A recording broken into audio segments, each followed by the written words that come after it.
Welcome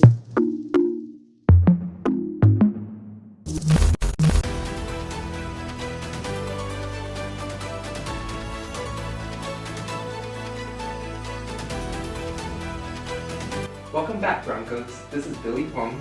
And this is Katie Priest. Welcome to the Poly Post Now. Serving you with the most leading news now. For this week's news headlines, a train derailment in East Palestine, Ohio, caused an unexpected chemical explosion on February 3rd, spilling hazardous chemicals into local residents' water supplies. Due to the chemical spills, Ohio residents are now facing health consequences and possibilities of relocation while the water supply undergoes necessary cleaning procedures to ensure clean water. Information on solutions to clean up the toxic spills have yet to be found, and despite the event taking place thousands of miles away, CPP's geological and environmental science professors urge students to raise their level of awareness when it comes to water safety and to learn safer ways to drink water in the event that something similar happens in our area. Cal Poly Pomona's Reading, Advising, and Mentoring program hosted a first-generation student panel on March 7th.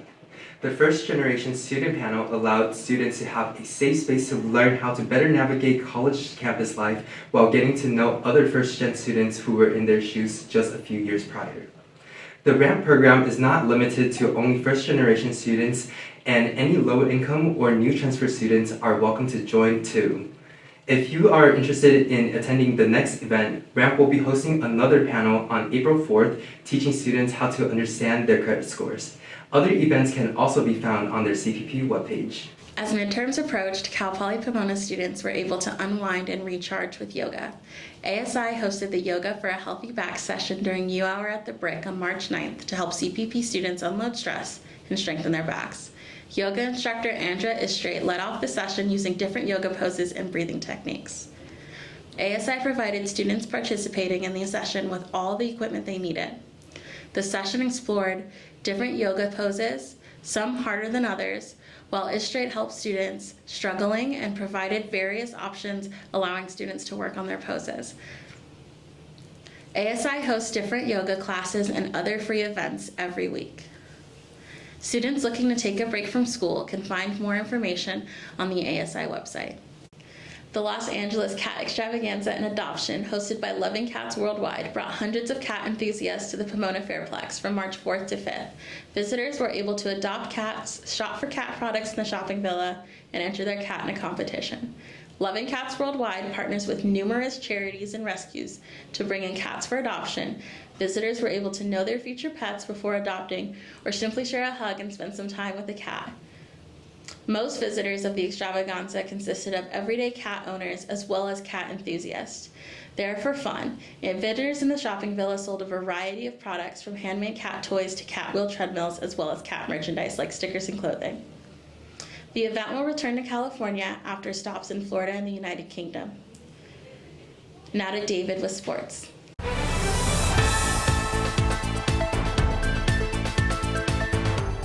Welcome back, Broncos. This is your Poly Post Now Sports Recap. I'm your host, David Pendleton, and here's this week's rundown. Starting with baseball, the Broncos beat Cal State Monterey Bay in their most recent series 3-1, putting them at 13-5 overall this season. The first game of the series went into 14 innings, where the Broncos were able to capitalize with bases loaded and score with a sacrifice walk-off to end the game 2-1. The team leads the league in both pitching and fielding, making them one of the most effective defenses in the division. On Friday, March 17th, the Broncos will travel to Chico State to play another 4-game series.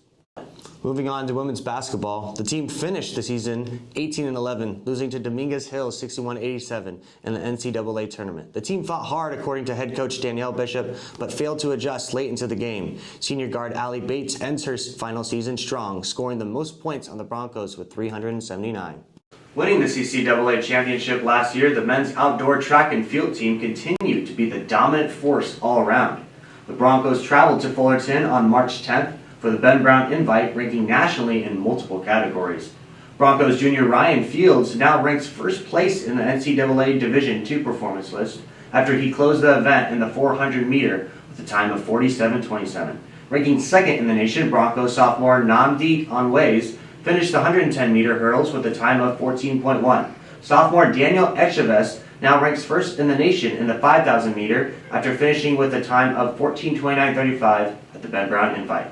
As for the women's outdoor track and field, Broncos sophomore Susie Fowler is now ranked second nationally in the 110-meter hurdles, after finishing with a time of 14:20. In the long distance categories, sophomore Angie Ariano finished the 5,000 meter with a time of 18:08.22, putting her 29th in the nation. Fighting in the 3,000 steeplechase, Broncos sophomore Bridget Edwards finished 12th nationally in the event with a time of 11:58.36. In throws, the Broncos junior Shauna Christensen threw 12.13 meters, ranking 13th nationally. The men and women's track and field teams will travel to San Marcos for their next meet on Saturday, March 25th for the Cougar Invitational. Keep up with all things Broncos sports at broncosathletics.com and stream games on the CCAA network all year long. Back to you, Billy and Katie.